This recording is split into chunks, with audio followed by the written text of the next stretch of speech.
Bueno, buenas noches y bueno, gracias por haber venido, por la concurrencia. Les cuento, bueno, dentro de las cosas,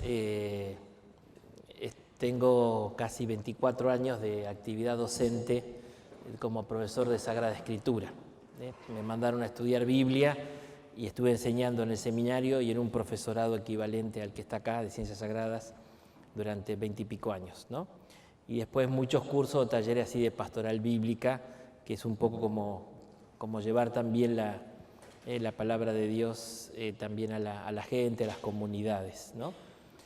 Y bueno, por esta experiencia me di cuenta que antes de empezar a tocar temas bíblicos, digo para no defraudar los más específicos, siempre es importante enmarcar la Biblia dentro de la teología o dentro de la iglesia. Es lo que se suele llamar teología fundamental, ¿no? Entonces, esto sería como una introducción general a la lectura de la palabra de Dios, de la Biblia. La idea es continuar después, recién estábamos hablando con el padre Héctor, a lo mejor ya empezar, o este año o el que viene, un curso si quieren sobre el Génesis, ya empezar a ver, digamos, hacer exégesis y ver los textos propios de la Biblia. Pero siempre conviene ver un poquito lo que se llama una teología de la palabra o cómo ubicamos la palabra de Dios dentro de la fe de la Iglesia. Cuando uno tiene esto claro, ya después no hay tanto problema en cuanto a la interpretación de los libros y todas esas cosas, pero por eso siempre es necesario. Veremos cómo va. Yo quería ver un poco a la gente y cómo vamos yendo y bueno, después se puede si no hacer algún cambio, pero empezaríamos sobre todo viendo eso.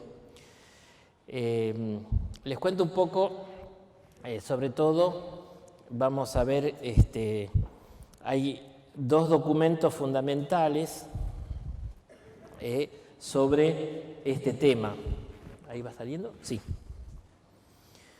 Uno es del Concilio Vaticano II, que es la Constitución Dogmática sobre la Divina Revelación, que se llama Dei Verbum. Y el otro documento importantísimo es de Benedicto XVI, es la Exhortación Apostólica Posinodal Verbum Domini. Fue un sínodo que se hizo sobre la palabra de Dios y entonces cuando terminó el sínodo, en el 2010, fue el 2009 el sínodo, el 2010 el Papa Benedicto publicó este documento. ¿Está? Nos vamos a mover fundamentalmente con esto. Si los pueden conseguir, en internet están, PDF se baja por sitio del Vaticano, pero porque recogen sobre todo Dei Verbum, del Concilio Vaticano II, digamos, muchos años de estudio y de reflexión, ¿no? Donde realmente por primera vez la Iglesia Católica hace realmente una teología de la palabra de Dios. ¿Por qué es tan importante este documento? Hay que hacer un poquito de historia. Los cristianos éramos, hasta el siglo XIV, XV, éramos todos cristianos, y siempre se vivía con mucha familiaridad el tema de la palabra de Dios, ¿no? Los padres de la Iglesia, que son estos grandes autores de los primeros 6 siglos, fundamentalmente lo que escribían eran comentarios bíblicos, o sea, San Agustín, los que quieran, San Jerónimo, San Ambrosio, Juan Crisóstomo, o sea, los grandes padres de la Iglesia escribían fundamentalmente comentarios a los textos bíblicos, o sea, tenían muy claro la importancia y la centralidad de la Biblia, de la palabra de Dios en la vida del cristiano, de la fe, estaba muy importante. Después hubo un tiempo, algunos autores hablan del eclipse de la palabra, donde empezaron un poquito a surgir muchas devociones y que empezaron a sustituir un poco el acceso directo a la palabra de Dios, ¿no? Pues digo, no es que las devociones estén mal, pero claro, quitaban el contacto directo con la palabra de Dios, ¿no? Entonces, sobre todo, la palabra de Dios oída, escuchada, ¿no? En esto hay que tener una cosa, porque a veces uno se imagina mal la historia, ¿no? O sea, la imprenta es del siglo XV, cuando Gutenberg inventa la imprenta, ¿no? Y justamente el primer libro que se publica es la Biblia. La Biblia es el primer libro que se publica, pero estamos hablando del siglo XV. O sea que durante todo este tiempo era más bien manuscrito o tradición oral, de escucha. O sea, había muy pocas Biblias escritas y sobre todo había una gran cultura de la memoria que la hemos perdido totalmente en esta cultura de la imagen.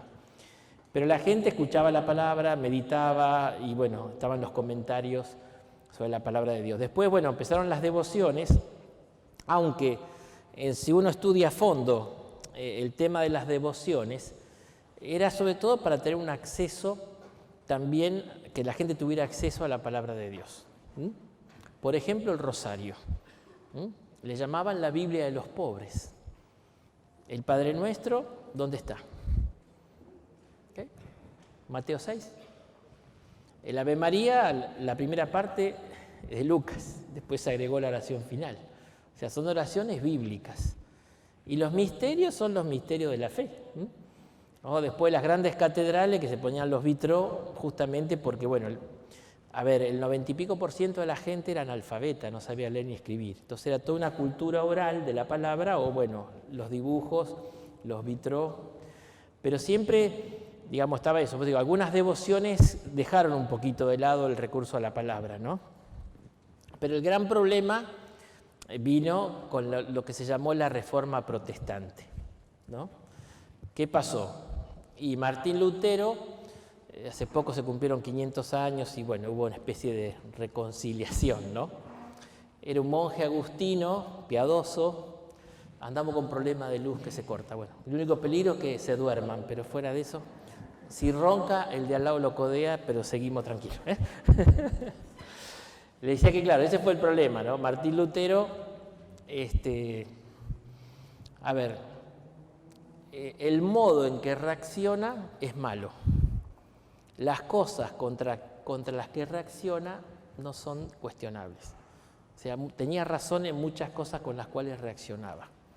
Una de ellas es justamente el olvido de la palabra de Dios. Y entonces él dice, no puede ser, y entonces medio que da el puntapié, tira todo y dice, sola escritura, solo la palabra. O sea, todas esas devociones, tradiciones que se habían juntado, él dice, no, todo esto no sirve para nada, solo la Biblia. Y lo más difícil, que cada uno lo interpreta. No hay magisterio, no hay nada. Entonces, cada uno interpreta. Entonces, y después la gente tiene que entender la palabra. Fíjese que eso es válido. Entonces, hace una traducción a su lengua propia, que era el alemán, y entonces traduce la Biblia. Porque quería que la gente tuviera acceso a la palabra de Dios, ¿no? Claro, esto provocó en la Iglesia toda una convulsión, ¿no? Y entonces hubo lo que se llamó la Contrarreforma Católica, que también tenía razón por la reacción que tuvo, pero no siempre fue del todo buena la reacción. Y entonces empezaron a decir, bueno, para evitar por peligro, se llaman medidas prudenciales, empezaron a decir, bueno, a no fomentar la lectura de la palabra, no fomentar la traducción. Acá somos todos jóvenes, pero bueno, mi papá ya falleció en el pasado, pero él me contaba que de chico, y fue a un colegio católico, nunca le habían hecho leer el Antiguo Testamento. Entonces no se hacía leer la palabra de Dios, ¿no? No era muy común, ¿no? Entonces había como una especie de miedo, o se dejaba en latín, no se traducía, y entonces no había ese acceso a la palabra de Dios. Por tanto, digamos, llevamos mucho tiempo.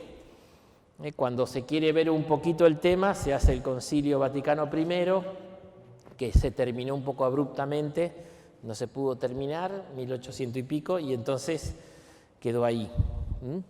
Hasta que en el año 1960 se había elegido un papa que todo el mundo pensó que como era viejito iba a ser un papa, se llama de transición. Bueno, no sabemos a quién elegir, lo ponemos a este papa y bueno, hasta que pensemos qué otro ponemos, ¿no?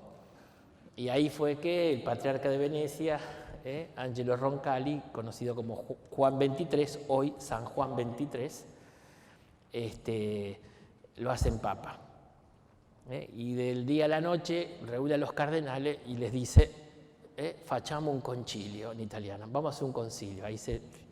Pero era una necesidad, había que recoger ese desafío, había pasado mucho agua bajo el puente y había que realmente empezar a pensar. O sea, y además de la reforma protestante, las cosas se habían complicado un poco más todavía. Es lo que se llama la modernidad. O sea, hasta la Edad Media, digamos, la fe, o si se quiere la teología, era la reina de todas las ciencias, ¿no? Entonces estaba como que todo se pensaba desde la fe y bueno, estaban las ciencias, pero todo se subordinaba a la fe. La modernidad promueve la autonomía de la razón. O sea, no, la fe va por un lado, la razón va por otro, ¿no? Esto tiene mucho que ver también anticipado en Lutero. Lutero promueve la modernidad, pero en cierto modo también es hijo de la modernidad en esto, ¿no? Y esto también se aplicó a la Biblia. Empezaron a descubrirse muchas ciencias, las potencias europeas empezaron a viajar, empezaron a ir a Tierra Santa, a Egipto, empezó la arqueología, empezaron a perfeccionar los métodos de investigación arqueológica, entonces empiezan a investigar y bueno, empieza a surgir toda una serie de lo que llamamos ciencias auxiliares que empiezan a estudiar Palestina, Tierra Santa, el estudio, digamos, solamente racional del texto bíblico, digamos, todo eso generó también una revolución muy fuerte, fundamentalmente en el campo protestante, porque eran los protestantes los que estaban llevando la delantera en los estudios bíblicos. Entonces la cuestión estaba un poco caótica. Entonces, cuando el Papa pide el concilio, bueno, ¿qué tema hablamos? Y bueno, hay que ir a los fundamentos de la fe que, bueno, se había movido mucho. Y uno de ellos es justamente el tema de la revelación y el tema de qué lugar ocupa la Biblia en nuestra fe. Por eso ahí realmente se pusieron realmente a pensar. Yo creo que estamos todos de acuerdo con esto, no sé.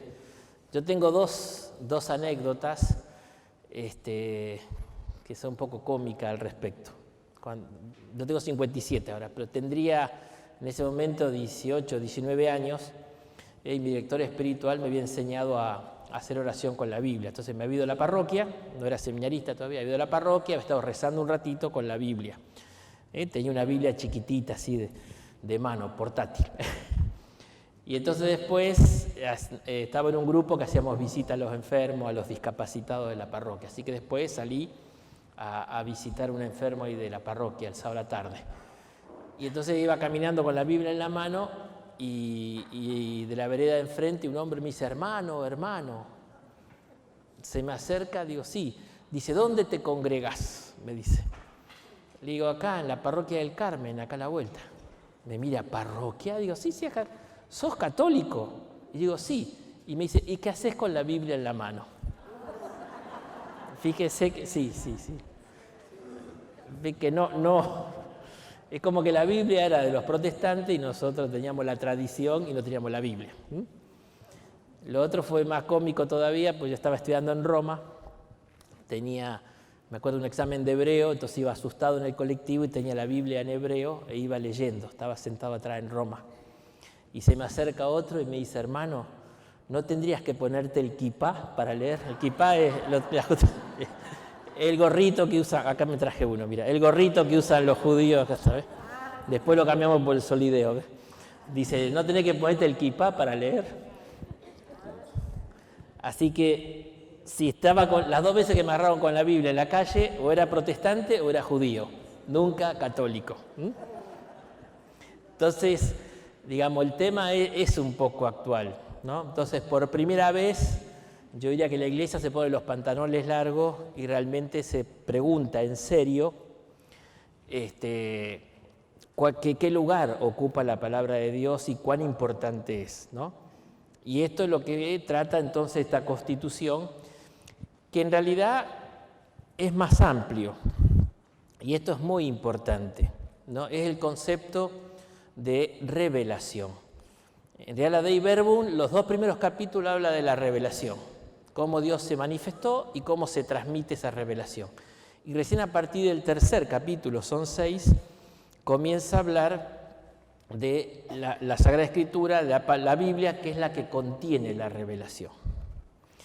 La palabra revelación significa correr el velo. Es como que está la cortina corrida, corremos la cortina, ¿no? Y ahí Dios se manifiesta, ¿no? Y esto es fundamental, es fundamental. ¿Por qué? Porque nuestra fe, la fe es la respuesta del hombre a la revelación. Revelación y fe son dos términos relativos. ¿Qué significa? Bueno, que desde siempre el hombre tuvo inquietud religiosa. El hombre es un ser religioso y busca los sentidos últimos, hace preguntas últimas. Pero la razón humana, por sí sola, apenas puede llegar a afirmar la existencia de un ser supremo. Antes de Cristo, los filósofos griegos hablaban de las causas, ¿no?, racionales, primer motor inmóvil, la causa inicial, causa final, etcétera, ¿no? Pero a lo sumo que uno va llegando, o sea, caminando, digamos, en oscuro como ahora, puede llegar a afirmar que existe algo o alguien. Pero esto todavía no es ser creyente. Digamos, el Papa Benedicto tiene una frase hermosísima, ¿no? Dice que Dios rompió el silencio. O sea, el hombre estaba condenado al silencio. Y Dios rompe el silencio y se revela. Si Dios no habla, si Dios no se da a conocer, no lo podemos conocer. O sea, la razón atienta. Así empieza Santo Tomás la Suma Teológica diciendo por qué es necesaria la revelación. Porque es muy difícil para el hombre, encima con la herida del pecado original que nos oscurece la inteligencia, se nos hace pero muy difícil llegar a eso. Pero Dios tomó la iniciativa de darse a conocer. Dios corrió el velo y se dio a conocer, ¿no? Sigue siendo un misterio, pero podemos conocerlo y conocerlo con certeza. ¿Por qué? Porque Él se dio a conocer. Y esto es fundamental. Entonces, nuestra religión, nuestra fe es revelada. O sea, creemos que Dios se manifestó. ¿Cómo se manifestó? Bueno, primero a nuestros padres, eso va a decir al concilio, vamos a ver, comenzando por la creación, después con Abraham, Moisés, los profetas, y la plenitud de la revelación se da en Jesucristo. Si uno va al prólogo del Evangelio de Juan, Juan 1:18, dice, a Dios nadie lo ha visto jamás, porque Dios no se lo puede ver. Ahora dice, el Hijo único que estaba en el seno del Padre, Él nos lo ha contado. Ahí usa un verbo en griego que es narrar. O sea, ¿qué es ser cristiano? Creerle a Jesús y creer en lo que Jesús nos cuenta del Padre. ¿Y por qué le creemos? Porque es el Hijo, que estaba en el Padre y vino y nos contó quién es el Padre. Y nos enseñó y nos dio la gracia de ser hijos de Dios. Esto en resumen la fe cristiana. Por eso el concepto de revelación es fundamental. Entonces cuando el concilio dice, bueno, habían pateado el tablero de la Reforma Protestante hasta acá, hay que volver a poner la ficha en su lugar. Digo, bueno, pongámoslo primero, principio y fundamento, y es este concepto de revelación, que se va a ocupar el capítulo primero de la Dei Verbum, que es lo que vamos a tratar de ver hoy. Después está otro tema, cómo esa revelación que fue en el pasado llega a nosotros. Y ahí está la transmisión o tradición. Entonces, con esos dos temas, revelación y tradición, está. Ahora, esta revelación está contenida en la Sagrada Escritura. Entonces, ahí metemos la Biblia dentro de la revelación, que es un concepto, una realidad más amplia que la Sagrada Escritura. ¿Se sigue? Bien, este es un poquito el tema. Entonces, por eso se llama Constitución dogmática. El concilio tiene algunos documentos pastorales, como Gaudium Spes, y otros que son dogmáticos, porque quiere decir que, bueno, hace afirmaciones de fe, que están todos los obispos. Y entonces esa es la Constitución sobre la Divina Revelación. Por todos los problemas que yo le dije antes, esta Constitución fue una de las primeras que se planteó. No, apenas, Juan XXIII pone en marcha todo, se consulta las conferencias episcopales y este tema estaba. Entonces uno de los primeros temas que había que tratar era el tema de la revelación. Ahora, estaba tan trabado el tema por todo esto que les dije, que fue el primer tema que se estudió y fue el último que se aprobó. El 18 de noviembre de 1965 ahí se vota y se aprueba esta Constitución. El último documento aprobado. El 8 de diciembre del 65 terminaba el concilio. Por eso, digamos, fue un tema muy largo. Ahora, después de ese tema lo ven y dice, es el documento teológico más importante del Vaticano II. Es el resumen de todo el mensaje del concilio. Umberto Betti era un biblista italiano que trabajó, porque hubo varias comisiones, ponían una, sacaban otra, fue muy trabado el tema. Dice, él trabajó en toda la etapa. Dice, es el documento más largo y penoso entre todos los documentos del concilio, porque costó mucho. Había discusiones, no se ponían de acuerdo, o sea, realmente era un tema tan fundamental, pero bueno, como le dije, habían pateado el tablero y no todos tenían las cosas claras. Entonces hubo mucha discusión, mucho debate, mucha reflexión. Había un joven teólogo que participó muy activamente, que había ido con el cardenal Fring, que era un cardenal alemán. Y este joven teólogo se llamaba Joseph Ratzinger, y que después fue Benedicto, fue gran partícipe de este documento, porque él es uno de los temas suyos de la teología fundamental. Entonces digo, es un documento muy importante. O sea, invito mucho a que se lo pueda leer y es un poco de historia, ¿no? ¿Cuál es el mérito? Yo le dije como un ejemplo, que estaba el tablero pateado. Bueno, volvió a poner en la unidad lo que se había separado. O sea, parecía que la escritura iba por un lado, la tradición iba por otro. Entonces, volvió a la unidad entre el revelador y lo revelado. O sea, Dios, van a ver que uno de sus grandes logros es poner en categoría personal. O sea, el revelador, el que se da a conocer es Dios, pero lo que nos da a conocer es a sí mismo. ¿Ve? Por eso, unidad del revelador y lo del revelado.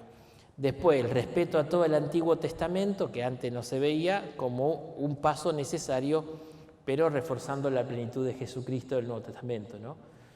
Después, la unidad entre los dos testamentos. Había un cura viejo en la diócesis de Rosario, que encima no era alemán, pero era húngaro, así que estaba ahí cerquita. Y entonces decía, oyes, porque hablaba mal, decía, no leas la primera lectura del Antiguo Testamento, eso es cosa de judíos. Entonces hacía leer en la misa solamente el Nuevo Testamento. No. Ese tema, o sea, el Antiguo Testamento fue hasta el día de hoy, es muy difícil de digerir y de aceptar, ¿no? Pero bueno, volvió a recuperar, no. El Nuevo Testamento no se entiende sin el Antiguo. El Papa Juan Pablo dijo que es como cortarle las piernas al Nuevo Testamento si sacamos el Antiguo. De hecho, los primeros cristianos, cuando escriben el Nuevo, lo ponen junto al Antiguo. Yo, la parroquia lo hacía por motivo económico. Generalmente a los chicos en catequesis le damos el Nuevo Testamento, es verdad. Pero en realidad, la Biblia católica es Antiguo y Nuevo. Los dos tienen que estar, ¿no? Bueno, pero antes, esto es ahora, antes prácticamente el Antiguo Testamento no se traducía, estaba en latín, después se tradujo todo, pero se dejó en latín el Cantar de los Cantares porque era peligroso que lo lean los jóvenes y bueno, todas esas cosas, bueno. Bien. Después estaba el tema de la escritura y la tradición, ¿no? Eso fue con la reforma de Lutero, fue muy fuerte, ¿no? Como diciendo, bueno, los católicos tenemos la tradición y los protestantes tienen la escritura, no se separan. Incluso en esto ya hay en el 98 hay un documento firmado por luteranos y católicos que ya el concepto de tradición ellos lo aceptan. Porque vamos a ver que la Biblia es una tradición puesta por escrito. La Biblia es una tradición, con mayúscula, puesta por escrito. Ya después vamos a explicar eso. Entonces volvió a unir escritura y tradición, ¿no? Y también el último capítulo, el capítulo 6, también unió la escritura con la Eucaristía. Parecía también que los evangelistas, los protestantes tienen la Biblia y nosotros tenemos la Eucaristía. Sin embargo, los padres de la Iglesia, hay unos textos preciosos de San Agustín que los cita ahí también, hablan siempre de las dos mesas. La mesa de la palabra y la mesa de la Eucaristía. Y un día me pidieron una charla sobre este tema y entonces me puse a ver en algunas iglesias y a sacar fotos no critiquen al párroco cuando lleguen a casa de esto, a la parroquia, pero fíjense la desproporción que hay entre el ambón, que suele ser una cosita de madera que cuando molesta lo sacamos, y el altar. Pero digamos, el ambón, que no es lo mismo que el atril del guía, debería tener una cosa realmente importante, ¿no? Con adorno, y alguna gente le pone flores, o sea, eso es originalmente la liturgia. Pero claro, quedó la liturgia de la palabra tan... Claro, si vos entrás a una iglesia luterana, no hay altar, hay ambón. Si han entrado alguna vez, van a ver que en el medio está el atril donde el pastor predica así. Dale, hermano, aleluya. Bueno, y nosotros pusimos el altar. Mire, yo siempre a los seminaristas les hacía un dibujito en clase que puede ser gráfico.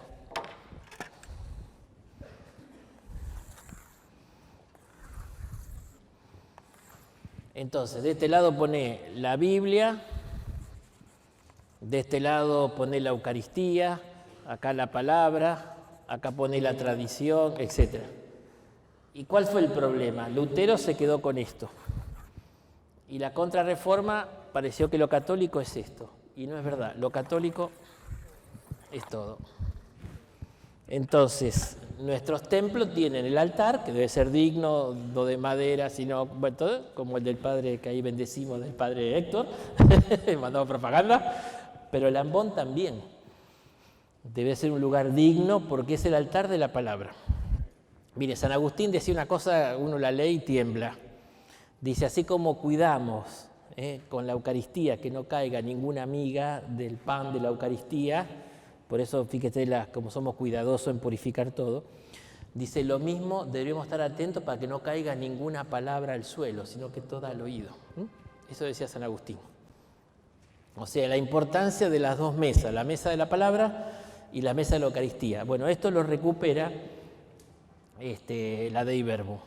Y ahí, bueno, el capítulo 6, el que dice se tiene que traducir la Biblia, se tiene que enseñar a la gente, por favor que recuperen la homilía porque no se predicaba, que se traduzcan los textos para que la gente entienda. O sea, el capítulo 6 es el más pastoral. Dice, bueno, todo esto que estamos diciendo tiene que reflejarse en la pastoral, y entonces el último capítulo es el que fomenta todas estas cosas pastorales. Entre ellas, justamente, la íntima relación entre la Eucaristía y la palabra o la escritura. ¿Está? Bien, seguimos un poquito más. Dice, recuperando los datos originales de sus fuentes, la Constitución Dei Verbum es un texto de rara densidad. Dice, para llegar a este esplendor fueron necesarias las múltiples provocaciones del racionalismo, que es lo que les dije, ¿no? O sea, el racionalismo es el estudio, digamos, de los textos sin fe, sino solo con la razón, que había en el siglo XIX generó toda una revolución, ¿no? Dice, sin embargo, todo ya estaba contenido en los datos de la Escritura y en la tradición patrística. O sea, esto es, dice, la teología de la relación se ha ido empobreciendo y secando progresivamente por haberse alejado de sus fuentes. Esto puso en crisis la teología. Justamente el capítulo 6 va a decir que la Sagrada Escritura es el alma de la teología. O sea, no se puede estudiar teología sino a partir de la Sagrada Escritura. Porque ¿qué es la teología? Pensar la fe. Entonces, pero si no me parto de lo que Dios se reveló, me pongo a pensar pavada. O mis ideas. Sí, yo pienso sobre Dios y empiezo a hablar, hay muchos libros y libros que dicen estas cosas, pero lo primero y fundamental es ponerse a la escucha de lo que Dios dijo. Entonces, la labor del teólogo dice, bueno, creo en lo que Dios reveló, y después lo pienso. Lo pienso significa, bueno, usamos los sistemas filosóficos, usamos las categorías de pensamiento actuales, buscamos respuesta a cuestiones actuales. Si llegamos a ver el libro del Génesis, ahí se puede ver muy claro todo el tema de la evolución, ¿no? Que es un tema que la ciencia empezó a aportar, y entonces, bueno, la teología tuvo que empezar a pensar cómo se armoniza creación con evolución, que es perfectamente armonizable, salvando un par de cosas que hay que detener. Pero bueno, pero ahí es la labor de la teología.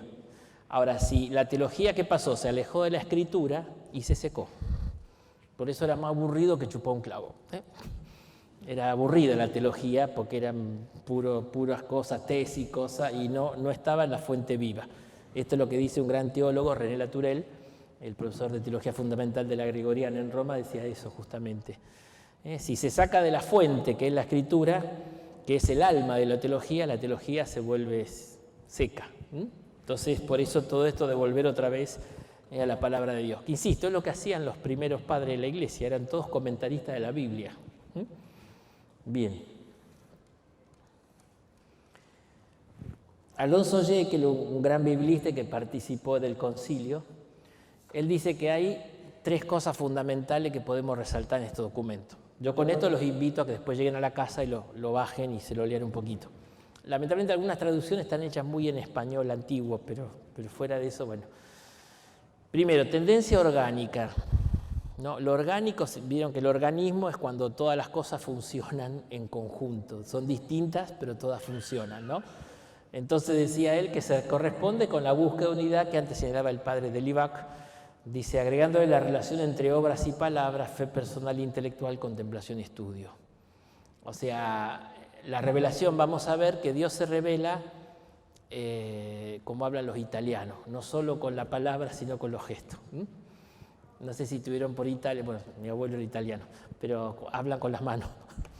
Hay un chiste famoso que un italiano dice que en la Segunda Guerra lo agarraron a un alemán y a un italiano. Entonces lo llevaron al alemán, que era todo estoico así, lo torturaron y no dijo nada.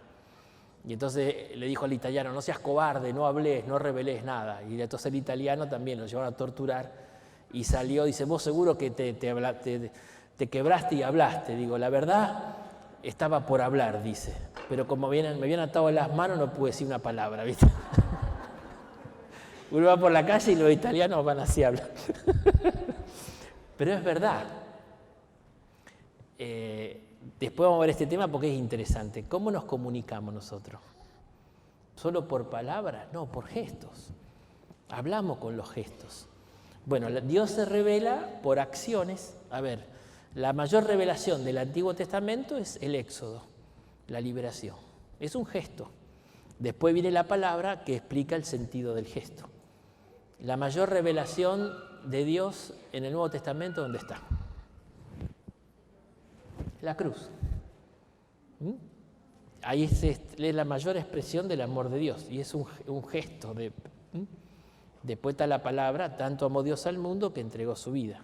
Pero bueno, entonces estaban por su lado. Entonces dice el padre Jekyll que la Dei Verbum volvió a poner la revelación como acciones y como palabras. Lo interesante es que hoy también Dios se va manifestando en nuestra vida con acciones y con palabras, las dos cosas, íntimamente unidas. Después vamos a ver el tema de la fe como algo personal o algo intelectual. Justamente cuando se secó la teología porque se alejó de la Biblia, quedó demasiado intelectualizada. Y el aspecto subjetivo, personal, quedó. Y vamos a ver que acá va a insistir que la fe es una persona que se revela a otra. Ya de anticipo, para explicar qué es la relación de Dios con el hombre, el concilio y la Dei Verbum va a tomar la categoría de amistad, que es cuando dos personas comparten lo que sienten, bien personal. Y no es un maestro que da clase y enseña doctrina, sino un amigo que te cuenta cómo se siente, cómo está, qué le pasa, qué quiere. Van a ver, eso quedó. Entonces, también la Dei Verbum hace ese gran avance. Es decir, no es solamente, la Biblia no es un libro de doctrina, es una carta de amistad de Dios al hombre. Esto lo dice, creo que San Juan Crisóstomo, uno de estos. Carta de amor de Dios al hombre, ¿sí? Creo que es San Juan Crisóstomo que dice eso. Y después, contra esto de la modernidad, el racionalismo, que parecía que la Biblia era para estudiar, investigar, el concilio va a decir, mira, entiende mal la Biblia los que rezan, la contemplación. Entiende más la palabra de Dios la persona que está en comunión con Dios. El concilio, la Dei Verbum va a decir que esta palabra hay que leerla en el mismo espíritu con que fue escrita, y es el Espíritu Santo. Orígenes, los padres van a decir, si uno está en gracia de Dios, si uno tiene el Espíritu Santo, va a entender más la palabra que un súper erudito que sabe todas las lenguas antiguas y dice unas pavadas. Y la persona simple pero orante entiende más de Dios y de la palabra de Dios, ¿no? A mí me encanta leer los comentarios de los santos a la palabra. Santa Teresita, por ejemplo, ¿no?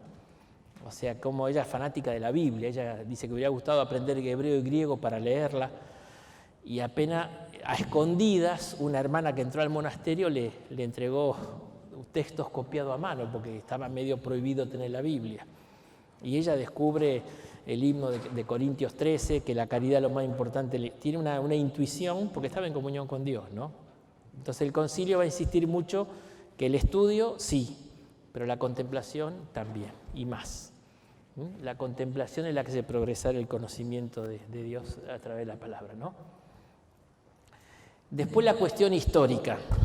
¿Qué quiero decir con esto? Normalmente pensamos que se abrió el cielo y cayó la Biblia. ¡Pac!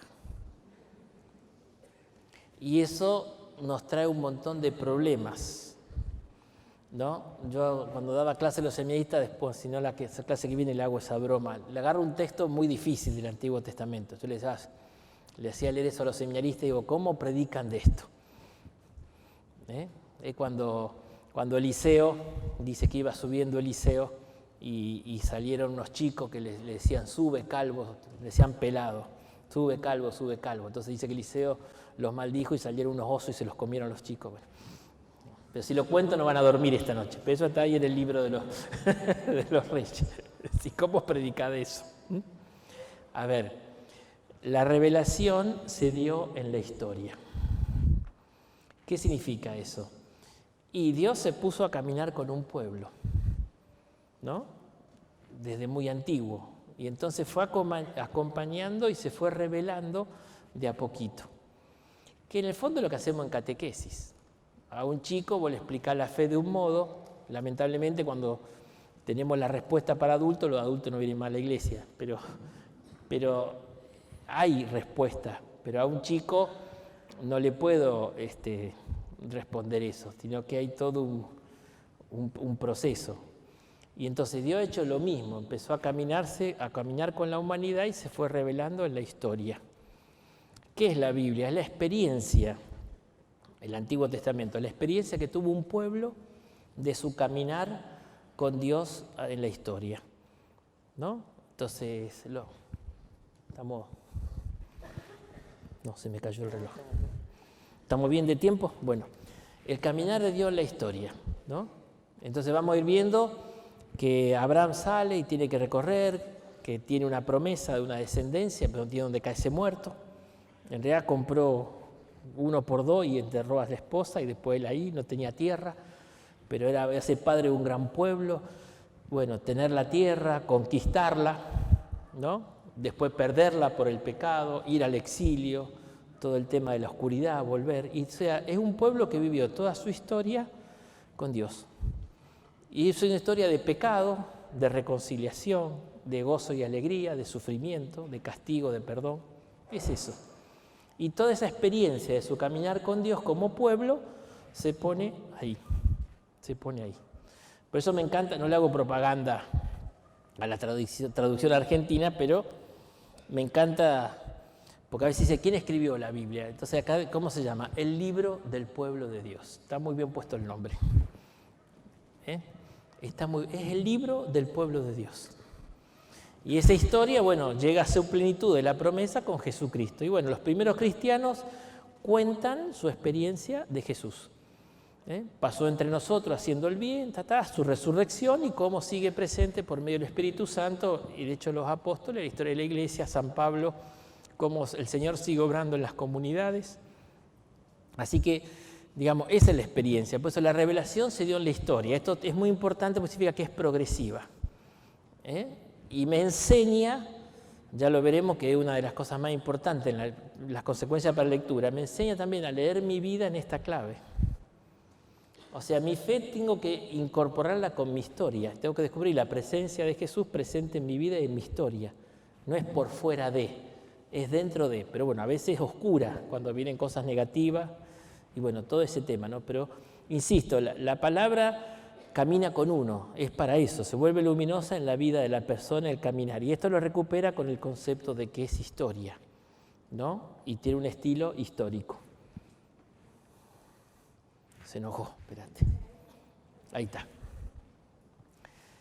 Y después, bueno, el documento usa más un lenguaje bíblico, más que un lenguaje teológico o escolástico, es de escuela. O sea, prefiere decir, bueno, vamos a hablar con categorías, con términos bíblicos. Por eso digo, más que doctrina, habla de amistad.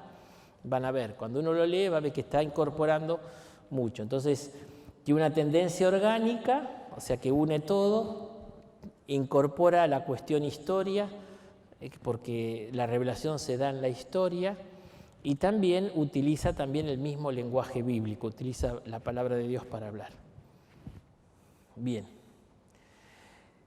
En esto sí, insisto, ya se los había dicho, el tema de esta Constitución no es en primer lugar la Biblia, sino la revelación. Digo, son 6 capítulos, los 2 primeros habla de la revelación. Cómo Dios se manifestó y cómo esa manifestación o revelación de Dios llega a nosotros hoy, tradición. Recién en el capítulo 3 está la Biblia. Pues yo diría que primero tengo que tener claro qué fue la revelación, cómo se transmite, y después recién la Biblia. Por eso yo doy esto primero antes de ponerse a leer directamente la Biblia, porque es lo mismo que hizo la Constitución, ¿no? Por eso, capítulo 1, la revelación en sí misma. Capítulo 2, cómo se transmite esa revelación. El concepto de tradición y cómo llega a nosotros hoy. Y recién a partir del capítulo 3 empieza a hablar de la revelación, de la Sagrada Escritura. Sobre el contenido, capítulo 4, Antiguo Testamento, capítulo 5, Nuevo Testamento, y el capítulo 6, las cuestiones más pastorales, ¿no? La relación Escritura-Eucaristía, traducción de la palabra, etcétera, etcétera, etcétera. Bien, entonces eso es importante para entender el documento.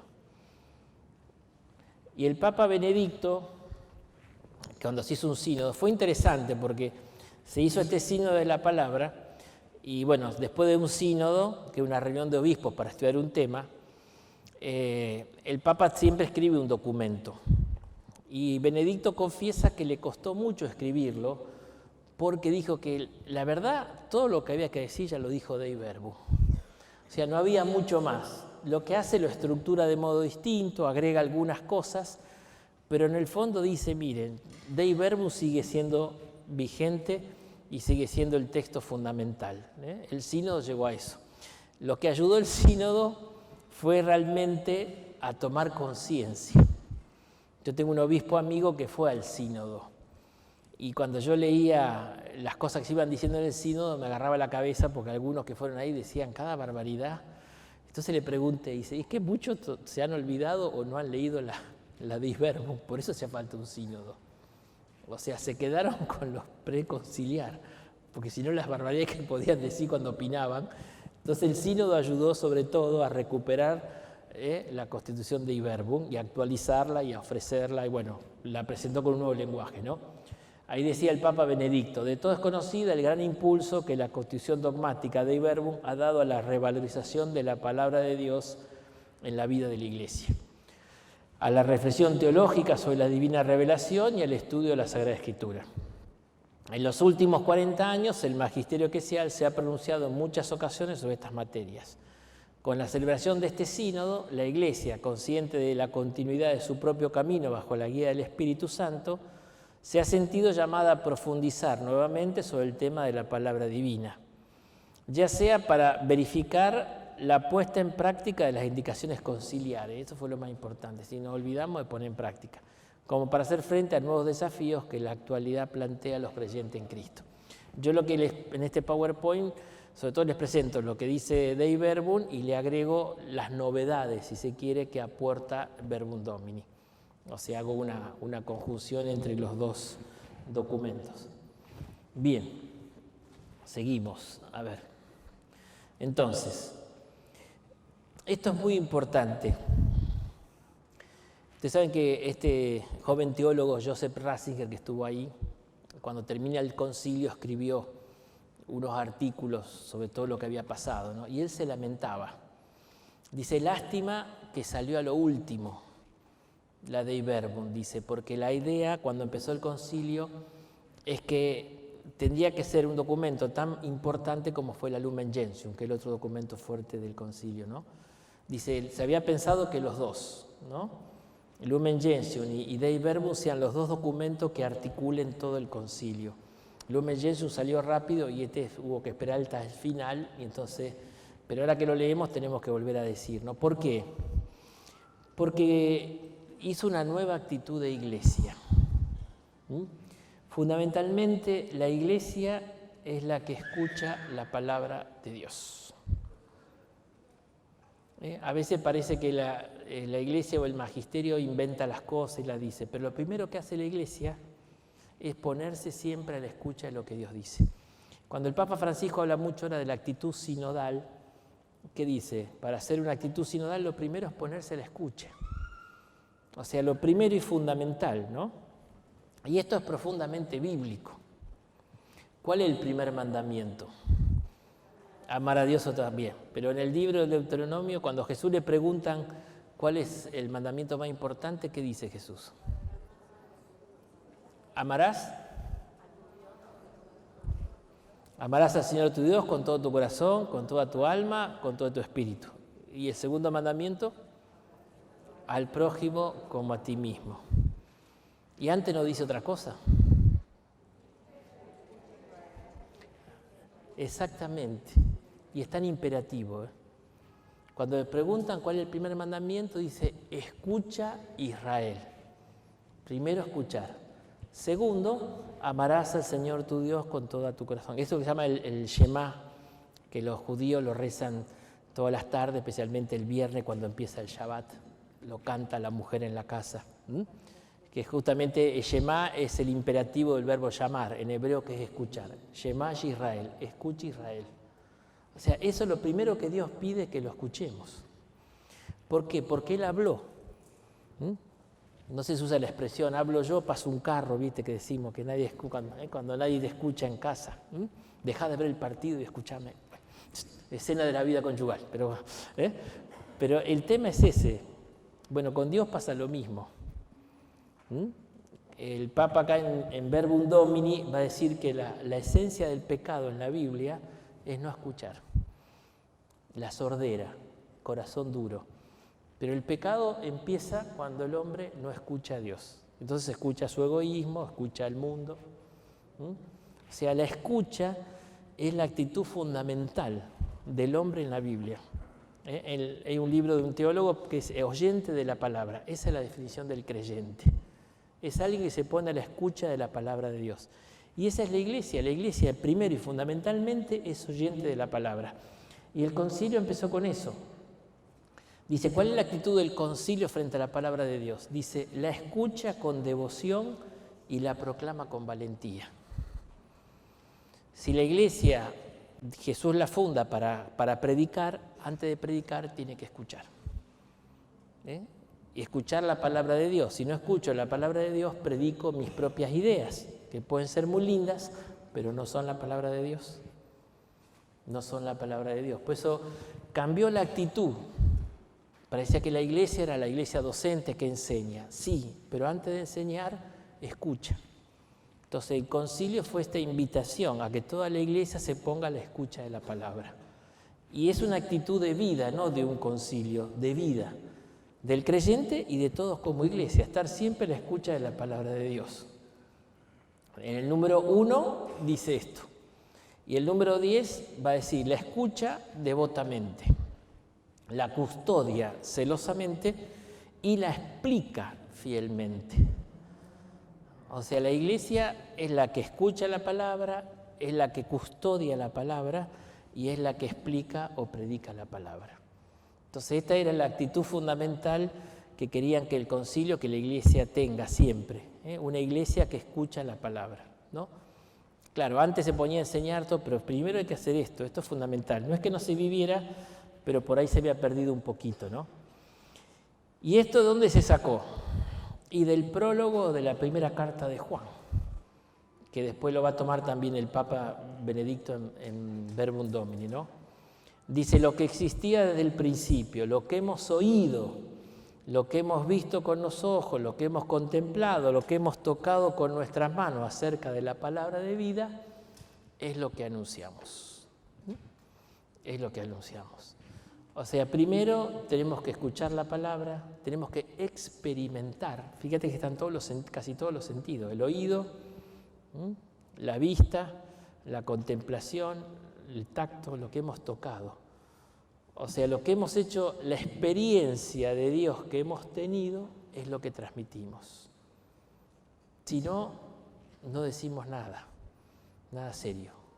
Entonces esto es fundamental para todo cristiano, pero para toda la iglesia.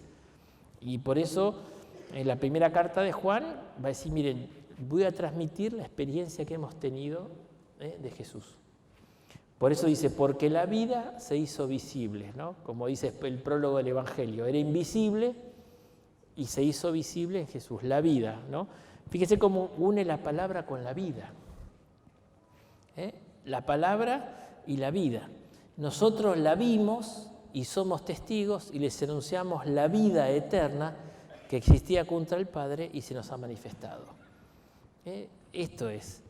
Dice, lo que hemos visto y oído, se lo anunciamos también a ustedes para que vivan en comunión con nosotros. Y nuestra comunión es con el Padre y con su Hijo Jesucristo. Así empieza la primera de las 3 cartas de Juan, ¿no?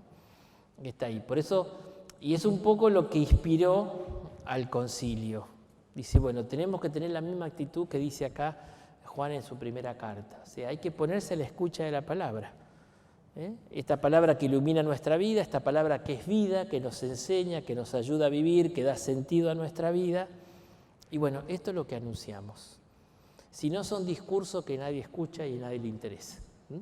Por eso es tan importante volver otra vez a poner las raíces en la palabra de Dios, y es lo que el concilio quiso hacer, ¿no? Entonces, ya nos estamos metiendo, estamos con tiempo, en el capítulo 1. Tienen tarea pues, que lo lean tranquilo en casa. No es tan largo, cortito. Pero entonces acá empieza a analizar qué es esto de la revelación. Entonces la revelación tiene un objeto, algo que se da a conocer, algo que se revela. Y ahí dice la primera carta de Juan que lo que se revela es la vida eterna. Es la vida de Dios y en Dios. A ver, no es simplemente entonces una palabra para estudiar, aprender de memoria. Es una vida, es vida.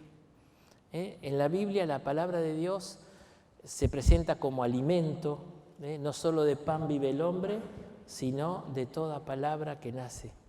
Eso está sacado, Jesús se lo dice a la primera tentación, pero está sacado del Deuteronomio, que dice que en el desierto Dios te hizo sentir hambre y te dio de comer el maná. Dice, para que aprendas que el hombre no solo vive de pan, sino de toda palabra que sale del Señor. O sea, necesito la palabra para vivir. La palabra es vida, es vida. Es algo que tiene que ver con la vida y es vida. Y eso es lo que se manifestó. Es la vida eterna, pero en el Evangelio de Juan la vida eterna ya comienza ahora. En la medida que por la fe acepto a Jesús, ya comienzo a tener vida eterna, ¿no? Por eso fíjese que la vida se identifica con la palabra y con la luz. Entonces, eso es lo que se revela. Después vamos a volver sobre este tema, porque insisto, no es solo, parecía que las revelaciones son ideas o conceptos o doctrina. Los catecismos son necesarios, pero después, para tener la fe formulada. Pero la revelación no apunta solo a la inteligencia, apunta primero al corazón, a la decisión fundamental, después a la voluntad, porque es una palabra para vivir, y después también a la inteligencia. Pero entonces, lo que se revela es vida, es vida. ¿Cómo se revela? Bueno, en primer lugar en Jesucristo. O sea, es una revelación personal. O sea, no solo nos mandó una cartita, Él vino en persona y se dio a conocer. Por eso Dios se revela a través de un hombre, ¿no? Dice, en principio existía la palabra estaba junto a Dios, la palabra era Dios. Juan 1:1. 1:14, y la palabra se hizo hombre, se hizo carne y habitó entre nosotros. O sea, Él vino en persona a darse a conocer. Al principio mandó mensajeros. Y finalmente vino en persona, que es lo que todos buscamos, ¿no? San Juan de la Cruz dice, no quieran mandarme ya más mensajeros que no saben decirme lo que quiero. Dice, la dolencia de amor no se cura, sino con la presencia y la figura. O sea, queremos la persona. Queremos que Él venga, no que nos mande cartitas o que nos mande embajadores, lo queremos a Él. Que Él mismo venga. Y bueno, eso fue la encarnación. En Jesús vino Él mismo. Y así lo tratamos, ¿no? Pero bueno, me hace acordar un chiste de la Landricina. En una vez la Landricina, que le dieron el premio Santa Clara de Asís, y entonces contó, ¿no? Dice que según la costumbre, según digamos, esos mitos populares, dice lo que realiza una persona, dice es plantar un árbol, escribir un libro y tener un hijo. Y decía la Landricina, pobre Dios, dice, plantó un árbol y le comieron el fruto. Dice, escribió un libro y nadie lo lee, tuvo un hijo y se lo mataron. Así que, pero bueno. Pero vamos a ver, la revelación es personal. O sea, Dios se dio a conocer en su propio Hijo. Es la persona, es personal. Después la transmisión se hace, y este es un tema que lo hablaremos largo y tendido, si Dios quiere, el próximo viernes. ¿Por qué? Porque es para qué la Iglesia. Y porque Él se reveló en la historia. Al revelarse en la historia significa que tuvo que bajar, tuvo que caminar el suelo de Palestina, tuvo que empezar en el tiempo. La historia está en el tiempo y una geografía concreta. Y bueno, pero ¿cómo hacemos para que esta palabra se predique todo el tiempo, a todos los tiempos, a todas las personas? Y bueno, ¿cómo termina el Evangelio? Mateo, vayan y hagan discípulos a todas las personas, enseñándoles todo lo que se han mandado y bautizándolos en el nombre. O sea, la misión de la Iglesia es esto, que ha experimentado, que ha recibido, lo tiene que transmitir. Por eso veremos que el sujeto de esta tradición o transmisión, que es lo mismo, es la Iglesia. La Iglesia tiene la misión, y cuando digo Iglesia, digo todos y cada uno de los cristianos, no curas y monjas. El obispo lo dejamos aparte, pobre obispo, siempre lo critican. Pero no. Lo agarramos con los curas y con las monjas. Toda la Iglesia, o sea, hemos recibido algo, lo hemos experimentado y lo transmitimos. Entonces la Iglesia es el sujeto que mantiene viva la tradición. Si no hay Iglesia, esto se cae, se muere, se apaga. Bien. ¿Y para qué es esto? Como decía el Evangelio, para entrar en comunión con Dios Trino. O sea, para la vida eterna que comienza ahora. O sea, nos abre la esperanza de la vida eterna. Entonces ahí está el objeto que se revela, el modo, a través de un hombre y en la historia, cómo se transmite a través de la historia, por la Iglesia, por los testigos. ¿Y para qué? Para que todos formemos la comunión con Dios, ¿no? Eso es un poquito lo que sería la revelación, ¿no? Bien. ¿Y dónde entra la Biblia acá? Justamente la Biblia es la que contiene esa revelación. O sea, la palabra de Dios, digamos, es más amplia, la palabra de Dios o revelación es más amplia que la Escritura. Es más amplia. Después vamos a ver este tema. ¿Por qué esto generó mucho debate teológico? Sobre todo cuando en el siglo pasado, el anterior siglo y el pasado, estamos en el siglo XXI, pero bueno, el siglo XX y en el siglo XIX se proclamaron dos dogmas marianos, que como tal, así directa y explícitamente, no están contenidos en la Escritura. La Inmaculada Concepción y la Asunción de María. Entonces, ¿y esto por qué? Si no está en la Biblia. Bueno, porque el concepto de revelación o de palabra de Dios, después veremos, es más amplio que el de Escritura. Pero en la Biblia tenemos todo lo que necesitamos para salvarnos. Por eso, esta revelación que Dios hizo está contenida en la Sagrada Escritura, ¿no? Así que esto por eso el tema de la palabra. Y es muy importante, ¿no? La Verbum Domini, ¿qué agrega? ¿No? Va a insistir mucho, esto es este documento, ¿no? Verbum Domini. ¿Dónde está? Acá está. El de Benedicto, ¿no? Se da cuenta que que hacemos un poco que no está claro esto del concepto palabra de Dios, que es más amplio que el de escritura. Y entonces va a decir que tiene un sentido analógico. Y es por tanto necesario, dice, educar a los fieles para que capten mejor en sus diversos significados y comprendan su sentido. Y ahí va, ahora con esto los mareo. Espérate que, no, esto no, uy, se volvió loco. Ahí está. A ver, bueno, acá le tengo que pedir al profesor de filosofía que explique lo que es lo unívoco, lo equívoco y lo análogo. A ver, lo análogo es lo esencialmente distinto y relativamente igual. Explico. A ver, la palabra, yo digo, bueno, tráeme el gato. Y entonces viene y me traen el gatito.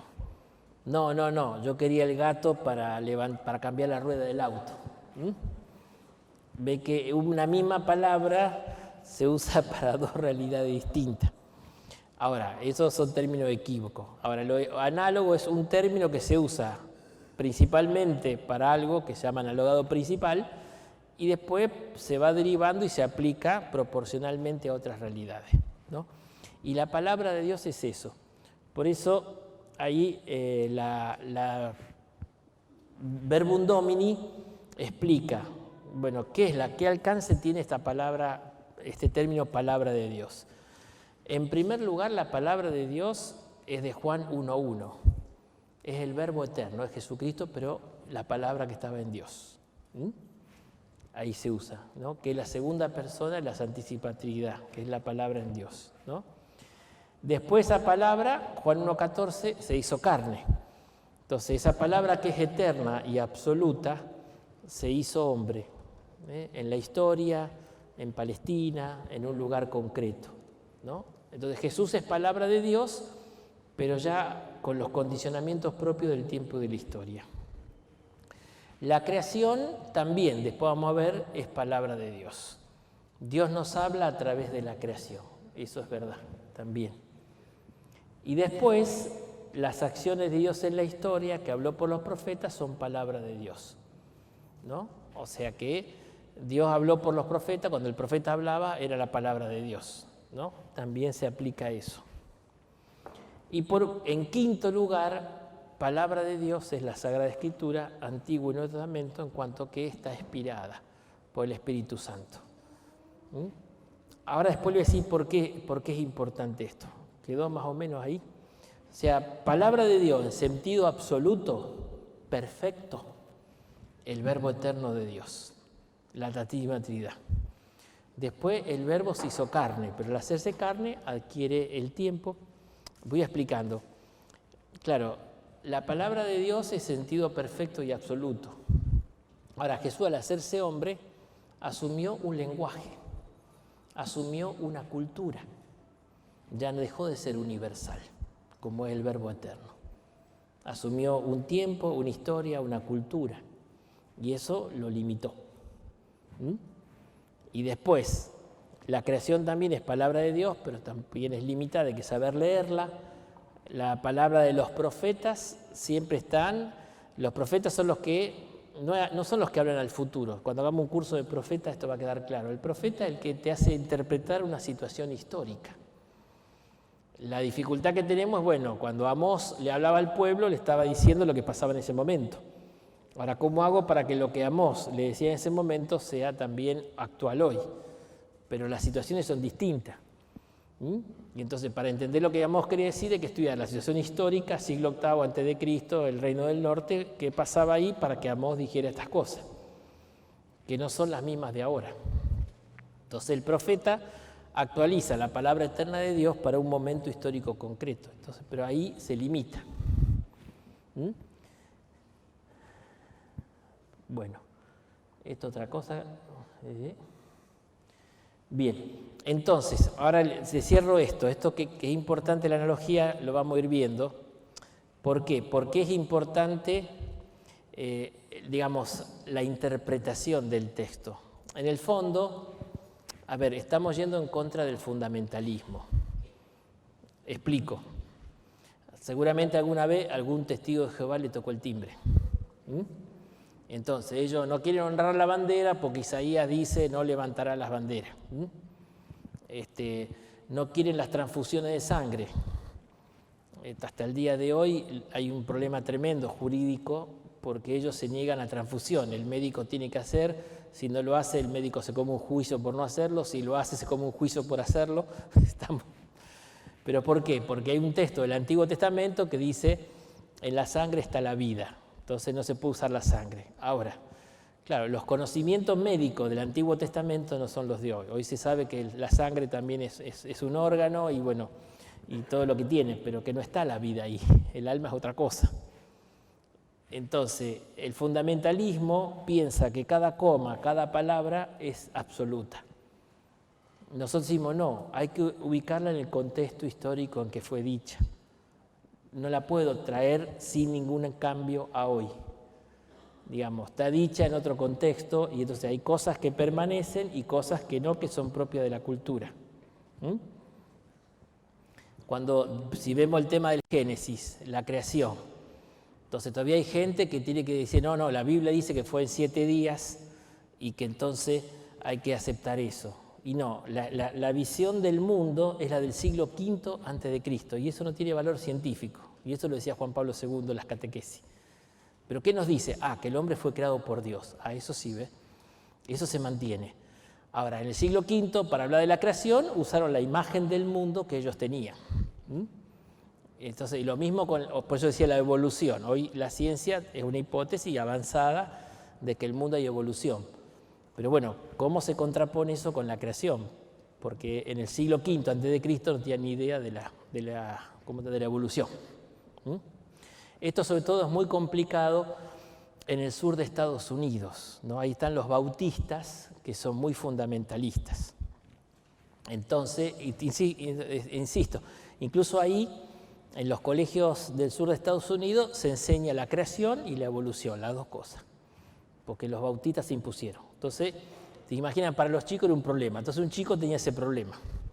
En la casa, en el colegio le enseñaron la teoría de la evolución, que venimos del mono y que evolucionamos. Y después la teoría de la creación, en realidad no son paralelas, pero eso se voy a explicar otra vez. Pero le enseñaron la teoría de la creación, que Dios nos creó. Y el chico estaba en duda. Entonces va y le pregunta al papá. A ver, papá, ¿Dios nos creó o venimos del mono?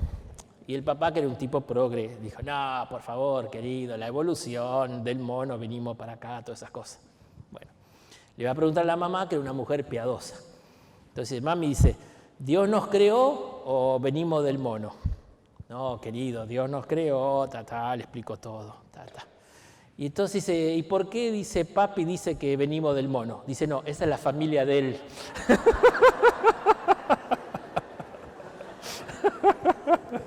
Bueno, se tiró con los suegros. Bien, digo esto para que vean, digamos, el tema de por qué este tema de la analogía es muy práctico. No sé si vamos a llegar, pero hay una diapositiva que dice cómo se aplica esto a la lectura de la Biblia.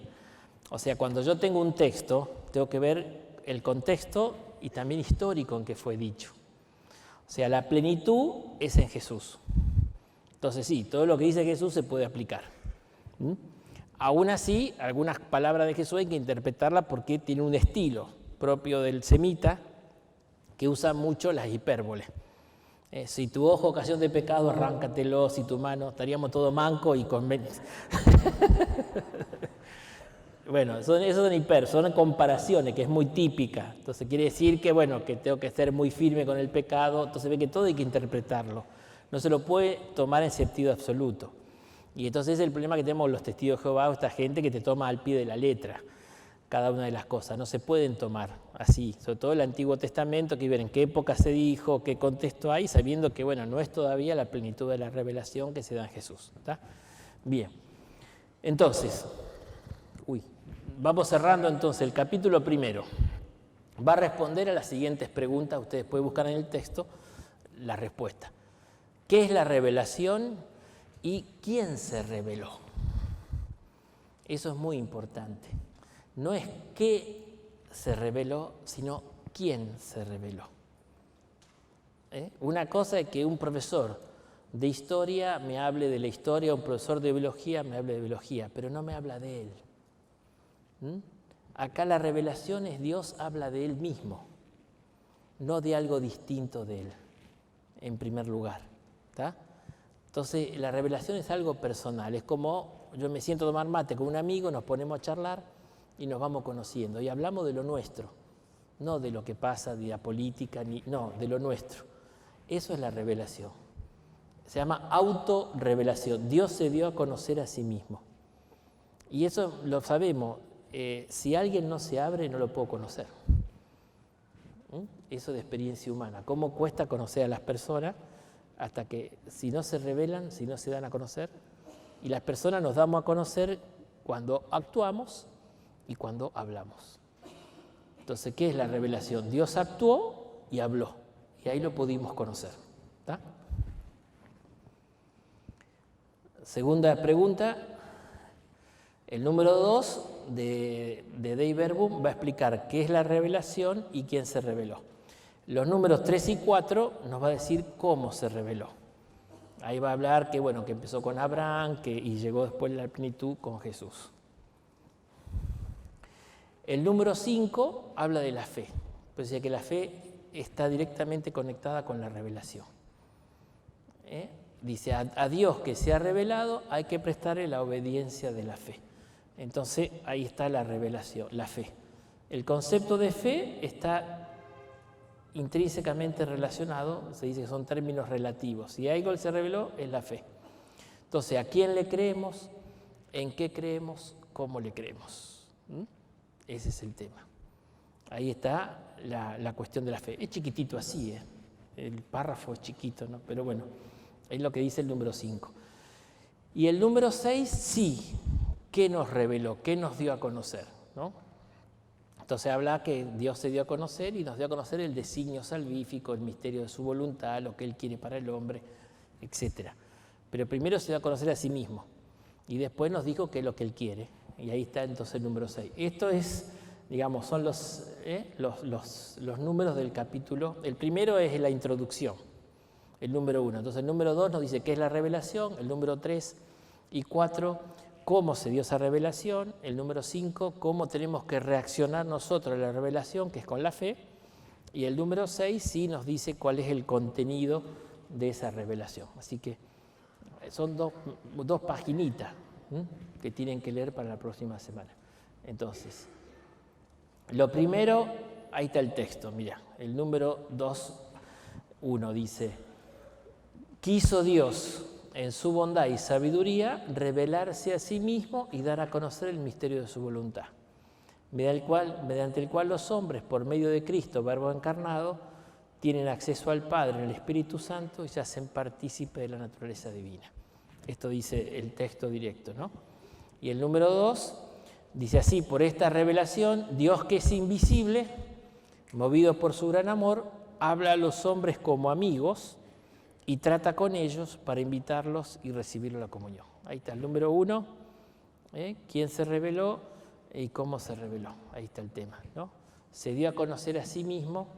Entonces, primero se reveló a sí mismo. Y lo segundo, el misterio de su voluntad, lo que Él quiere que hagamos. ¿Y esto para qué? Para que seamos partícipes de la naturaleza divina. Dios que es invisible, que no se puede acceder, movido por su gran amor, habla a los hombres como amigos y trata con ellos para invitarlos y recibirlos a la comunión. Esta es la novedad. La revelación se entiende como amistad. ¿Cómo nos hacemos amigos? Cuando empezamos a compartir cosas. Bueno, Dios, digamos, rompió el hielo y fue el primero que empezó a hablar de Él. Y entonces, si nosotros le contamos nuestras cosas, nos vamos haciendo amigos. Es eso. Esa es la revelación. Nos invita a la amistad. ¿De dónde sacó eso de amigo? ¿Se acuerdan que decía que había un lenguaje bíblico? Y bueno, el Éxodo dice que Yahvé hablaba con Moisés cara a cara como un hombre habla con su amigo. Usa categorías, lenguaje bíblico. El libro de Baruch dice la sabiduría apareció en la tierra y ha conversado o convivido con los hombres. El texto que leímos ayer. O de hoy. Vosotros sois, ustedes, bueno, está en gallego, vosotros sois mis amigos si saben lo que yo les mando. Ya no los llamo siervos porque el siervo no sabe lo que hace su amo. A ustedes los he llamado amigos porque todo lo que he oído a mi Padre os lo di a conocer. Acá está clarísimo. ¿Por qué somos amigos? Porque Jesús, todo lo que Él oyó a su Padre, nos lo dio a conocer. Nos reveló al Padre. Y entonces por eso no somos siervos. El siervo no sabe lo que piensa o quiere su Señor. El amigo sí. Ve que Jesús utiliza la categoría de amigo. Y está vinculado la amistad con la revelación, con el dar a conocer. Se quiso ser amigo nuestro y nos dio a conocer al Padre. Si yo me hago amigo de Jesús es para conocer al Padre. Bueno, terminamos con esto. La revelación es un fenómeno de comunicación. Es por gesto y por palabras, ¿no? Ahora, la palabra normalmente tiene tres funciones. Son cuatro. Después, el Papa agrega una cuarta, Benedicto. Mediante la palabra yo me informo. O sea, voy a escuchar el informativo. Entonces alguien me cuenta las cosas que están pasando en el mundo, en la política, partido de fútbol, me lo cuentan. Entonces la palabra es para transmitir información. Transmitimos información a través de las palabras, ¿está? Después, la palabra también es expresión. O sea, yo me expreso con las palabras. Tengo frío, hace calor, me duele el pie, etc. Yo me expreso. Estoy mal, estoy triste. Yo me expreso a mí mismo con la palabra. Y también la palabra es una llamada o un imperativo. Vení, andá, haz estas cosas. Bien. Lo que va a decir después el documento es que estas tres cosas están incluidas en la palabra de Dios. La palabra de Dios es información porque nos brinda conocimiento. Pero en primer lugar la palabra de Dios es expresión porque Dios está dando a conocer a sí mismo. Y también, no lo podemos negar, la palabra de Dios es llamada, son los mandamientos. Dios nos manda a hacer cosas. También es eso, ¿no? Hoy se habla después, el Papa acá lo agrega en Verbum Domini, dice que la palabra tiene un valor performativo. ¿Cómo se come eso? A lo mejor lo conocen hay un periodista que es Gómez Castañón y hay un boliviano que es biólogo que es Castañón Gómez. No sé cuál de los dos es, siempre me confundo. Pero tiene unos videos y unos libros, se llama Palabras que hieren. Si buscan en YouTube están las conferencias. Un hombre que se convirtió.